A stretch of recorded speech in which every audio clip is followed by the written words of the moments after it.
Hello दोस्तों, मैं आप सभी का स्वागत करता हूं आपके अपने यूट्यूब चैनल रैम्बो बाबा कंपटीशन में। हम पढ़ रहे हैं रेलवे ग्रुप डी 2025 के लिए साइंस। किसके लिए? रेलवे ग्रुप डी 2025 के लिए साइंस पढ़ रहे हैं। तो आज जो चैप्टर हम पढ़ने जा रहे हैं वो किसकी परीक्षा की दृष्टि से सबसे या बहुत महत्वपूर्ण टॉपिक है या बहुत महत्वपूर्ण चैप्टर अध्याय है। तो आज हम पढ़ने वाले हैं तत्वों का आवर्त वर्गीकरण। क्या पढ़ने वाले हैं? तत्वों का आवर्त वर्गीकरण हम पढ़ने वाले हैं, जो परीक्षा की दृष्टि से बहुत ही इम्पोर्टेंट है। पीरियोडिक क्लासिफिकेशन और element, periodic classification of element हम पढ़ने वाले हैं।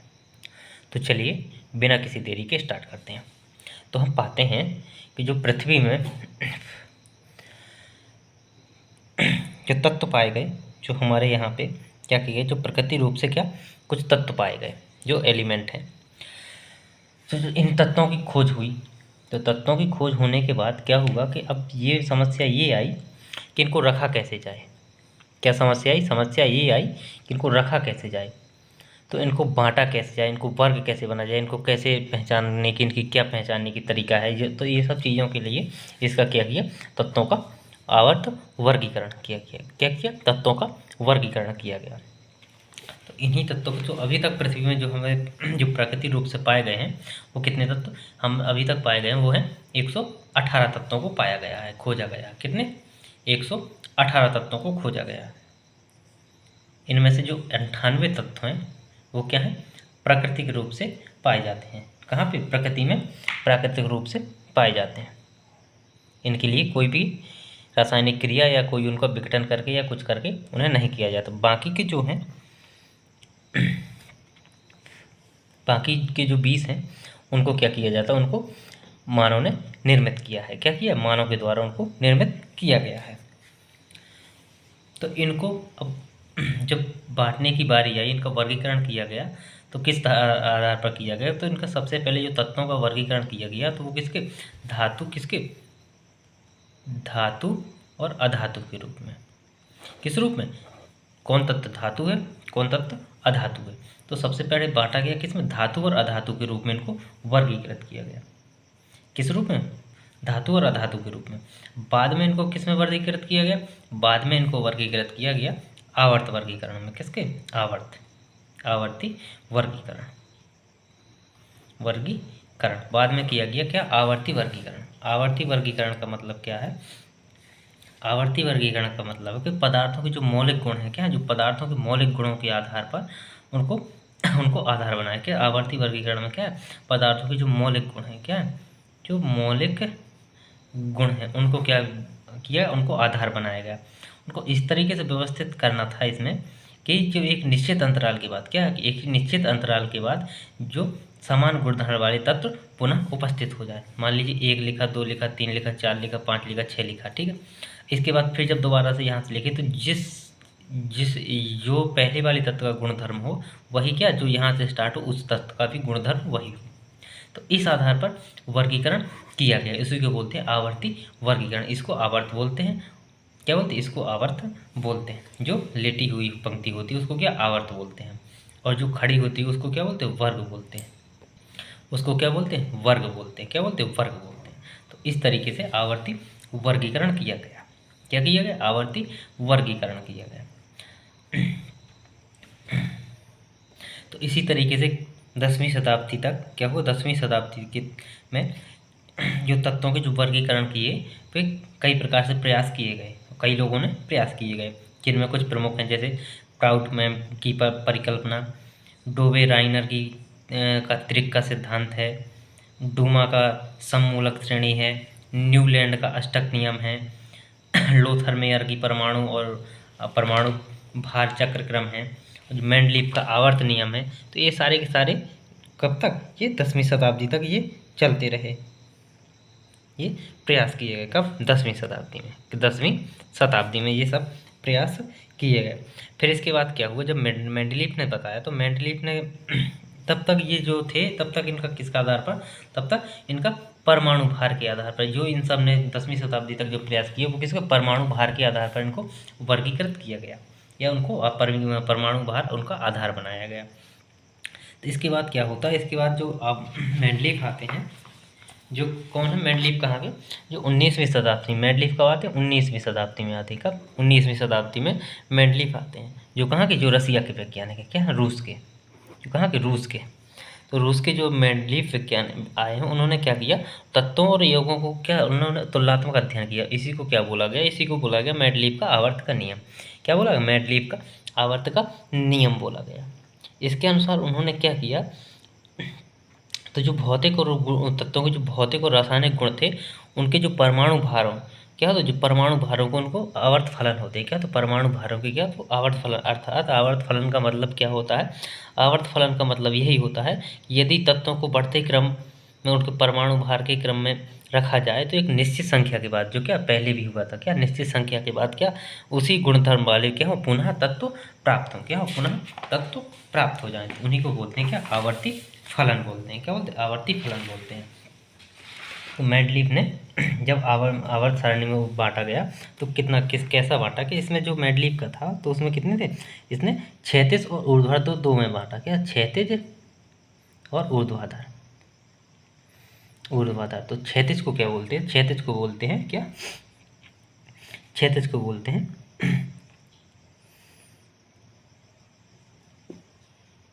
क्षैतिज को बोलते हैं क्या, आवर्त। क्या बोलते हैं, क्षैतिज को आवर्त, और ऊर्ध्वाधर को क्या बोलते हैं, वर्ग बोलते हैं या ग्रुप बोलते हैं। क्या बोलते हैं, वर्ग या ग्रुप बोलते हैं। तो जब इन्होंने रखा तो पहले कितने 63 तत्वों की खोज हुई थी, कितनी 63 तत्वों की खोज हुई थी। तो इनके जो आवर्त सारणी इन्होंने जो बनाया, जो आवर्त को, जो तत्वों को वर्गों आवर्तों की संख्या थी, तो उनमें जो कितने वर्ग थे, वो कितने थे, जो वर्ग थे, तो इन्होंने कितने वर्ग बनाए, 9 वर्ग बनाए थे। और 7 आवर्त कितने बनाए थे, आवर्त 7 आवर्त थे। कितने थे, जब इन्होंने आवर्त सारणी, मेंडलीव ने पहली बार आवर्त सारणी का नियम दिया तो उसमें कितने 9 वर्ग थे और 7 आवर्त थे। क्या थे, 7 आवर्त थे। और उस टाइम पे कितने 63 तत्व थे, कितने थे, 63 तत्व थे। तो उसमें जो अज्ञात तत्व थे, कुछ तत्व कैसे थे, अज्ञात थे। कैसे थे, अज्ञात। जो कुछ तत्व अज्ञात थे तो उनके लिए क्या किया गया, खाली स्थान भी छोड़ा गया। क्या क्या क्या, खाली स्थान भी छोड़ा गया, खाली स्थान छोड़ा गया।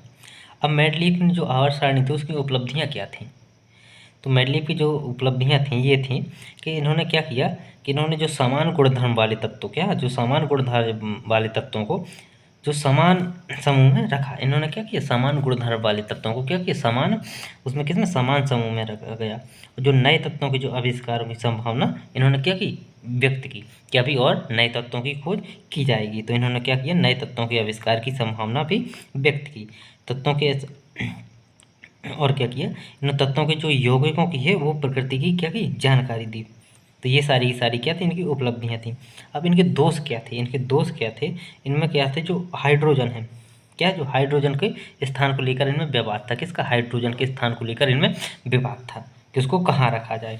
इनमें कुछ और तत्व थे जो समान गुणधर्म वाले तत्व थे, उनको क्या किया, उनको जो आवर्त सारणी में अलग अलग स्थान पर रखा गया था। कैसा, जैसे कॉपर हो गया, पारा हो गया,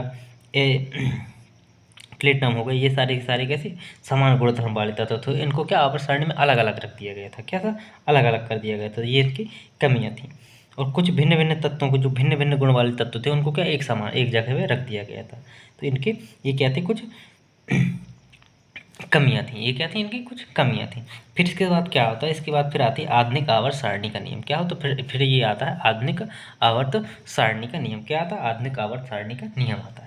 तो फिर आधुनिक आवर्त सारणी में क्या होगा, कि जो कौन थे, 1913 में आता है। ये कब आता है, 1913 में। तो 1913 में कौन आते हैं, 1913 में आते हैं जो ब्रिटिश के वैज्ञानिक थे, कौन थे, हेनरी मोजले थे। कौन से, हेनरी मोजले थे।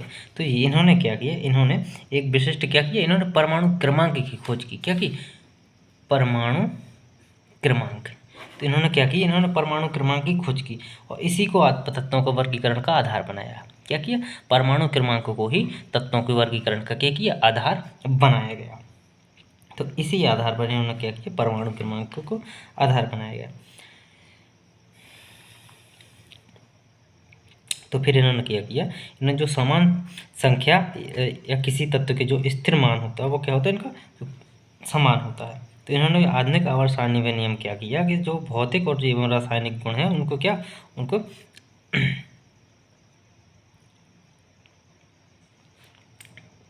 तो इनका इलेक्ट्रॉनिक विन्यास कैसा था।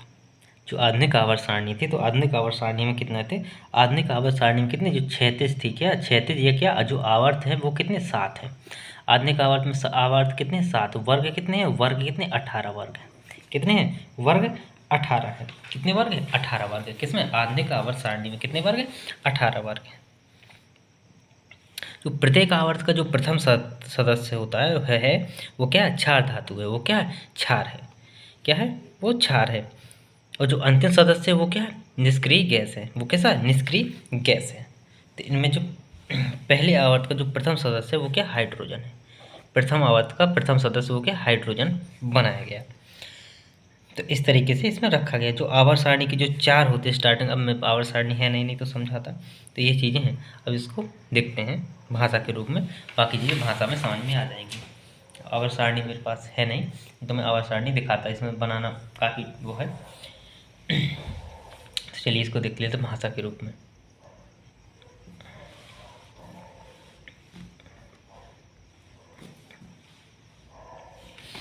तो क्या देखते हैं हम देखते हैं अभी तक आवर्त सारणी में पाए जाने वाले 118 तत्वों की जानकारी है। कितने, 118 तत्वों की क्या है, जानकारी है। तो हम लोगों को कितनी की जानकारी है, 118 तत्वों की, जिनमें से जो 98 तत्व हैं वो प्रकृति रूप से पाए जाते हैं। किसमें, प्रकृति रूप से पाए जाते हैं। तत्वों के समान गुणधर्म के अनुसार उनका क्या, वर्गीकरण किया गया। क्या किया गया, उनका वर्गीकरण किया गया। तत्वों का यह वर्गीकरण पहले धातु और अधातु के रूप में किया गया। किस रूप में, धातु और अधातु के रूप में किया गया। बाद में क्या किया, उनको उनके आवर्ती वर्गीकरण किया गया। उनका कैसा, आवर्ती वर्गीकरण किया गया। आवर्ती वर्गीकरण मतलब पदार्थ के मौलिक गुणों का आधार क्या बना है, पदार्थ के मौलिक गुणों को आधार बनाकर, किस तरीके से मौलिक गुणों को आधार बनाया, इस तरह से व्यवस्थित करना कि निश्चित अंतराल के बाद, कैसा, निश्चित अंतराल के बाद समान गुणधर्म वाले पदार्थ कैसे पुनः उपस्थित हो जाएं। इसी को क्या बोलते हैं, आवर्ती वर्गीकरण बोलते हैं। क्या बोलते हैं, आवर्ती वर्गीकरण बोलते हैं।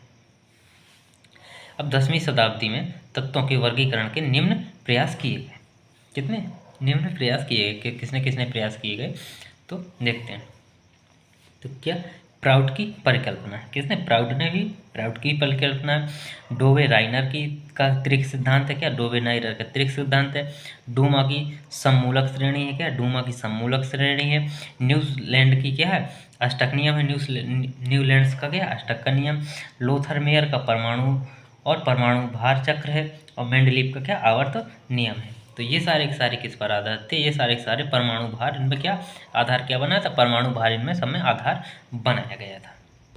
तो देखते हैं मेंडलीव का आवर्त नियम, इसके बारे में समझा चुका हूँ, अभी बता चुका हूँ कितने के ठीक, कितनी थी इसमें आवर्त, कितने हैं, आवर्त 7 हैं। और वर्ग कितने हैं,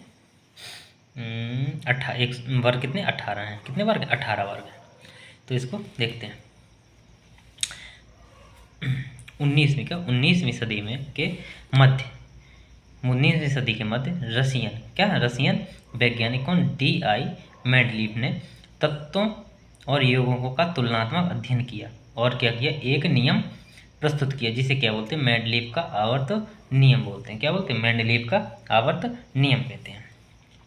इस नियम के अनुसार तत्वों के भौतिक और रासायनिक गुणों उनके आवर्त फलन होते हैं। क्या होते हैं, उनके आवर्त फलन होते हैं। यदि तत्वों को उनके बढ़ते हुए परमाणु भारों के क्रम में रखा जाए, किसमें, बढ़ते हुए परमाणु भार के क्रम में यदि रखा जाए, तो वे एक निश्चित संख्या के बाद क्या करते हैं, लगभग समान गुणधर्म वाले पुनः तत्व प्राप्त होते हैं। क्या होते हैं, पुनः तत्व प्राप्त होते हैं। कैसे होते, समान गुणधर्म वाले तत्व प्राप्त होते हैं।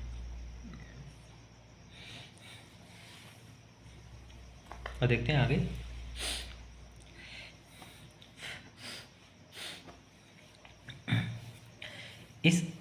इस आवर्त सारणी में ऊर्ध्वाधर और क्षैतिज दो प्रकार की क्या ऊर्ध्वाधर और क्षैतिज दो प्रकार की पंक्तियां हैं।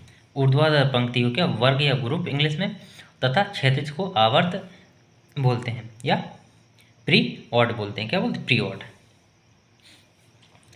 तो वर्ग तथा आवर्त की संख्या क्रमशः कितनी? वर्ग कितने? 9, आवर्त कितने थे? 7 थे। कितने थे? 7। मेंडलीव के समय कितने? मेंडलीव के समय तक ज्ञात तत्वों की संख्या कितनी? 63 थी। कितनी थी? 63 थी। उसने ज्ञात तत्वों के लिए उसने लिख दिया, उन्होंने ज्ञात तत्वों के लिए अपनी आवर्त सारणी में क्या किया? किसी अज्ञात तत्वों के लिए क्या? अज्ञात तत्वों के लिए कुछ रिक्त स्थान भी छोड़ा था। क्या था? रिक्त स्थान भी क्या किया था? छोड़ा था।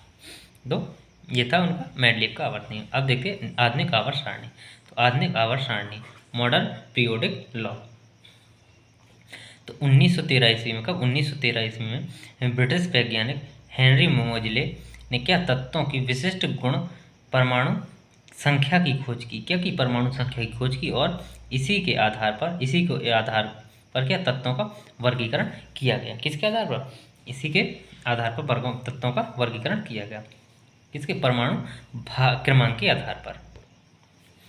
इलेक्ट्रॉनिक विन्यास को तत्वों के आधुनिक आवर्ती वर्गीकरण का मूल आधार है। क्या? जो इलेक्ट्रॉनिक विन्यास को तत्वों के आधुनिक आवर्त वर्गीकरण का मूल आधार माना गया। किसको? इलेक्ट्रॉनिक विन्यास को। किसको? इलेक्ट्रॉनिक विन्यास को तत्वों के आवर्ती आधुनिक वर्गीकरण का मूल आधार माना गया। आधुनिक आवर्त सारणी में 7 क्षैतिज पंक्तियां आवर्त हैं और 18 ऊर्ध्वाधर पंक्तियां मतलब वर्ग हैं। कितने हैं? 18 वर्ग हैं। प्रत्येक आवर्त का प्रथम सदस्य क्षार धातु और अंतिम सदस्य क्या है? कोई निष्क्रिय गैस होता है। क्या? कोई गैस होता है। जो प्रथम सदस्य होगा वो क्या होगा? क्षार धातु होगा, और अंतिम सदस्य क्या होगा? निष्क्रिय गैस होगा। पहले आवर्त का प्रथम सदस्य केवल क्या है? हाइड्रोजन है। क्या है? केवल हाइड्रोजन है।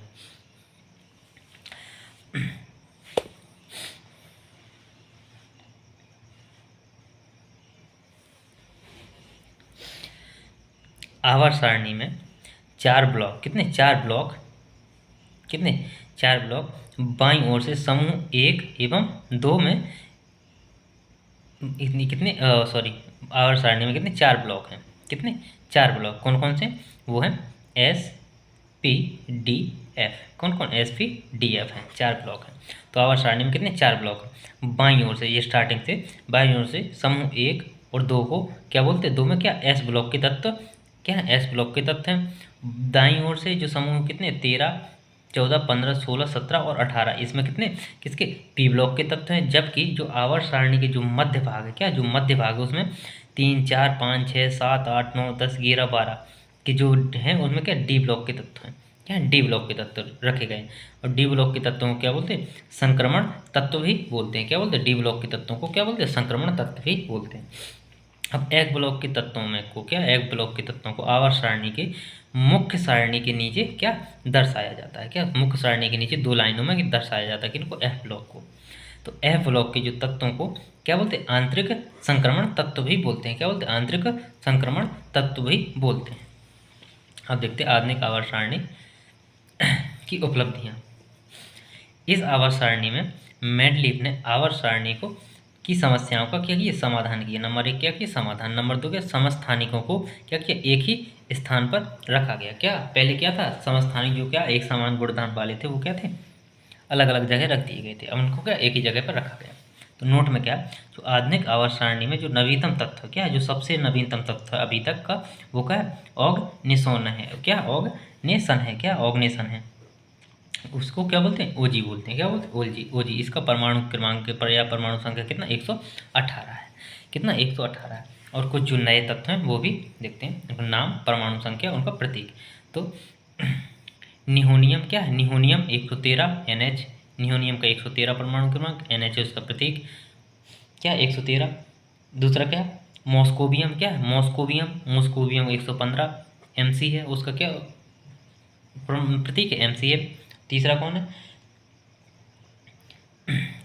टेनेन साइन। कौन सा? टेनेन साइन है। इसका 117 और इसका TS है। क्या? इसका 117 और TS इसका क्या प्रतीक है। तो ये चीज़ है। अब देखते हैं मेंडलीव की आवर्त सारणी और आधुनिक आवर्त सारणी में क्या अंतर है। तो देखते हैं एक सब मेंडलीव एक सब आधुनिक। तो मेंडलीव में पहली बात क्या थी, पहले किसके किसके इसमें क्या था, परमाणु भार के आधार पर, इसमें क्या था, परमाणु भार के आधार पर तत्वों का वर्गीकरण किया गया था। लेकिन इसमें क्या किया, परमाणु क्रमांक के आधार पर, किसके आधार, परमाणु क्रमांक के आधार पर। इसमें कितने वर्ग थे, इसमें वर्ग कितने थे, 9। इसमें कितने वर्ग हैं, इसमें थे कितने, 18 वर्ग थे। कितने, 18 वर्ग थे। कितने वर्ग थे, 18। इसमें आवर्त कितने थे, इसमें आवर्त कितने थे, इसमें आवर्त, इसमें भी 7 थे और इसमें भी आवर्त 7 थे। कितने, 7 थे। तो इनमें क्या किया गया, इसमें क्या थी, जो मेंडलीव का जो आवर्त सारणी थी उसमें क्या जो उपवर्ग ए और बी, क्या जो उपवर्ग ए और बी था उसमें क्या एक ही वर्ग के अंतर्गत आता था। इसमें क्या ए और बी किसके, एक ही वर्ग के अंतर्गत आता था। लेकिन इसमें जो ए और बी है वो क्या अलग अलग है, क्या अलग अलग है, क्या अलग अलग दर्शाया गया। तो ये क्या है, इसके मेंडलीव की सारणी की ये क्या अंतर है, प्रमुख अंतर है। अब देखते हैं आगे की चीज़। अब देखते हैं ऑक्साइड हैलाइड की प्रकृति, किसकी, ऑक्साइड और हैलाइड की प्रकृति देखते हैं। ऑक्साइड क्या, हैलाइड क्या है, इनकी प्रकृति क्या है। ऑक्साइड, हैलाइड, हाइड्रोक्साइड और हैलाइड की प्रकृति। तो ऑक्साइड की प्रकृति देखते हैं। ऑक्साइड क्या होते हैं, जब कोई तत्व क्या करता है, जब कोई तत्व ऑक्सीजन के साथ क्या करता है, ऑक्सीजन के साथ मिलकर क्या करता है, यौगिक बनाता है। क्या करता है, ऑक्सीजन के साथ मिलकर क्या करता है, यौगिक बनाता है। क्या करता है, यौगिक बनाता है। तो क्या होता है, वह यौगिक उस तत्व का ऑक्साइड कहलाता है। ऑक्साइड कितने, 4 प्रकार के होते हैं। ऑक्साइड कितने, 4 प्रकार के होते हैं। ये कैसे ऑक्साइड, कैसे तत्व बनाता है, जैसे Na2O, CaO, ये क्या है, ये तत्व बनाता है। ये कैसा तत्व बनाता है। जैसे CO2, कार्बन प्लस ऑक्सीजन मिलकर क्या बना है, CO2। तो ये क्या है, ये क्या ऑक्साइड है, ये क्या ऑक्साइड है। और ये कितने, 4 प्रकार के होते हैं, इनको देखते हैं। क्षारीय ऑक्साइड, कौन से, क्षारीय ऑक्साइड। तो धातुओं में एस ब्लॉक, कौन सा, एस ब्लॉक के तत्वों को के ऑक्साइड क्षारीय ऑक्साइड होते हैं। किसके, जो एस ब्लॉक का तत्व है वो कैसा क्षारीय ऑक्साइड होते हैं। जैसे एस ब्लॉक के जो तत्व हैं वो किसके, ऑक्सीजन के साथ क्रिया करके कर देंगे तो वो क्या क्षारीय ऑक्साइड बनाएंगे। क्या बनाएंगे, क्षारीय ऑक्साइड बनाएंगे।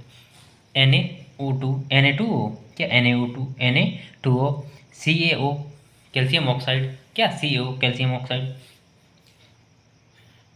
सोडियम ऑक्साइड, ये क्या सोडियम ऑक्साइड, ये क्या कैल्शियम ऑक्साइड। तो अम्लीय ऑक्साइड, अम्लीय में कौन से बनेंगे, जो अधातु हों, क्या अधातुओं में जो को पी ब्लॉक के तत्व, क्या पी ब्लॉक के तत्व ऑक्साइड अम्लीय होते हैं। क्या पी ब्लॉक के तत्वों के ऑक्साइड कैसे होते हैं, अम्लीय होते हैं। यदि पी ब्लॉक के जो तत्व हैं वो ऑक्सीजन के साथ क्रिया करेंगे तो क्या कैसे बनाएंगे, अम्लीय बनाएंगे, अम्लीय ऑक्साइड बनाएंगे। जैसे B2O3, CO2, SiO2, तो ये क्या है, अम्लीय है। अब उदासीन, उदासीन कौन से, उदासीन ऑक्साइड। तो उदासीन ऑक्साइड में क्या, उदासीन ये क्या ऑक्साइड कैसे प्रकृति में ना तो अम्लीय होते हैं ना कैसे क्षारीय होते हैं। कैसे उदासीन मतलब जैसे जल हो गया, ये कैसे उदासीन होते हैं। CO कोबाल्ट और ये CO या कार्बन मोनोऑक्साइड, क्या कार्बन मोनोऑक्साइड और NO2 N2O ये क्या उदासीन है। H2O ये क्या उदासीन होते हैं, ये क्या उदासीन होते हैं। उभयधर्मी ऑक्साइड क्या होते हैं, उभयधर्मी का मतलब दोनों के गुणधर्म मिलेंगे। तो ये ऑक्साइड क्या अम्लीय और क्षारीय दोनों प्रकृति के होते हैं। एग्जाम इसमें डी ब्लॉक के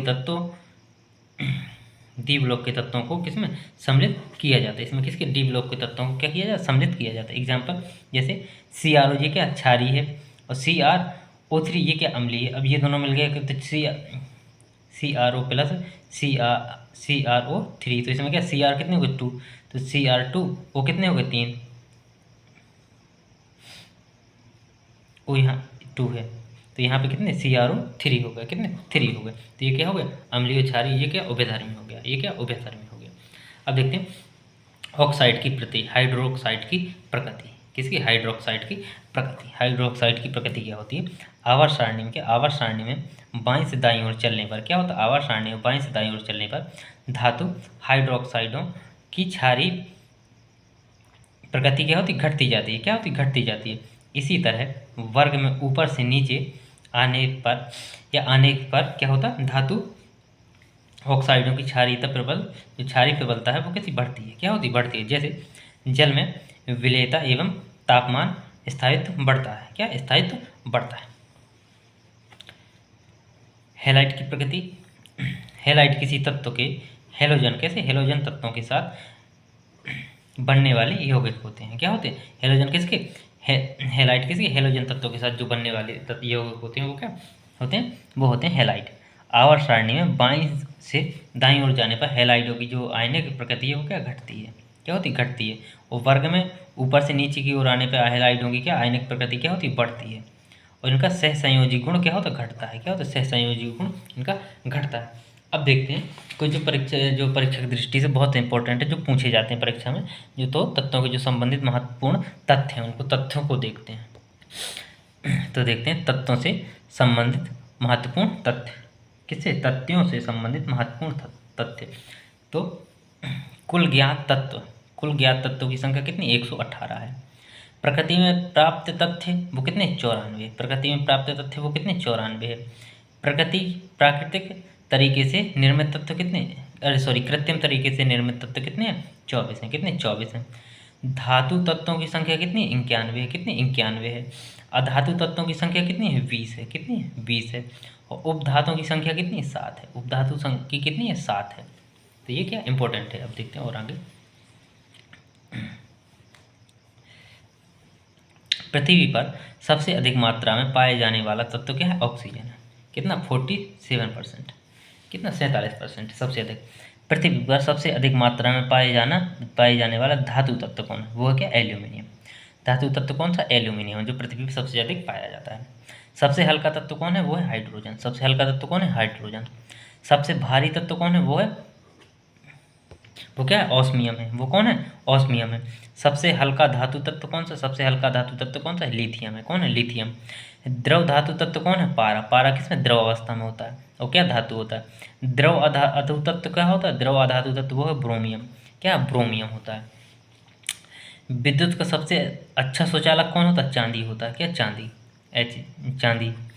और विद्युत का सुचालक क्या है? ग्रेफाइट। ग्रेफाइट क्या? कुचालक की लगता है कि सामने देखने कुचालक, लेकिन वो क्या होता है? सुचालक होता है। क्या होता है? विद्युत का सुचालक होता है। सबसे अधिक आघातवर्तनी तत्व क्या होता है? सोना। सोना को कितना भी पीटो, सबसे ज़्यादा पीट के लंबा पथ में फैलाया जाता है। किसको? सोना को। सोना को सबसे ज़्यादा क्या किया जाता है? पीट के फैलाया जा सकता है। इसमें आघातवर्तनी की क्षमता सबसे अधिक होती है। सबसे अधिक क्रियाशील अधातु तत्व कौन सा? सबसे अधिक क्रियाशील अधातु तत्व क्या? फ्लोरीन है। कौन है? फ्लोरीन है। सबसे अधिक क्रियाशील धातु तत्व कौन है? कि सबसे अधिक क्रियाशील धातु तत्व वो क्या है? सीजियम है। क्या है? सीजियम। सर्वाधिक आयनन विभव वाला तत्व कौन सा? सब सर्वाधिक आयनन विभव वाला तत्व का? हीलियम है। कौन सा? हीलियम है। न्यूनतम आयनन विभव वाला तत्व कौन सा? न्यूनतम आयनन विभव वाला तत्व कौन सा? सीजियम है। कौन है? सीजियम है। सर्वाधिक इलेक्ट्रॉन प्राप्ति करने वाला तत्व कौन सा? क्लोरीन है। क्लोरीन है। कौन है? क्लोरीन। कितने? 5 तत्वों को प्राप्ति करता है। कितने? 5 की। सर्वाधिक विद्युत ऋणात्मक तत्व कौन है? फ्लोरीन है। कौन है? फ्लोरीन है। सर्वाधिक प्रबल ऑक्सीकारक तत्व भी कौन है? फ्लोरीन है। क्या? फ्लोरीन है। सर्वाधिक गैसीय तत्वों वाला तत्व कौन सा? सर्वाधिक गैसीय तत्वों वाला क्या? शून्य वर्ग है। एक परमाणविक तत्व कैसा? एक परमाणु तक क्या? अक्रिय गैस है। क्या? अक्रिय गैस है। मानव शरीर में सर्वाधिक पाया जाने वाला तत्व क्या? सर्वाधिक पाया जाने वाला क्या तत्व? ऑक्सीजन है। क्या है? मानव शरीर में सर्वाधिक पाया जाने वाला तत्व क्या है? ऑक्सीजन है। मिट्टी के तेल में रखा जाने वाला तत्व क्या है? सोडियम है। क्या है? सोडियम होता है। हड्डियां एवं दांतों का निर्माण करने वाला तत्व क्या होता है? कैल्शियम होता है। हड्डियां एवं दांतों को निर्माण करने वाला तत्व क्या होता है? कैल्शियम होता है। तो ये क्या थे? प्रमुख पूछे जाने वाले परीक्षा में तथ्य थे जो परीक्षा में पूछ लिए जाते हैं। तो ये प्रमुख बहुत इंपॉर्टेंट क्लास है। थैंक यू दोस्तों। क्लास अच्छी लगी तो प्लीज़ लाइक और सब्सक्राइब जरूर करिएगा। थैंक यू दोस्तों।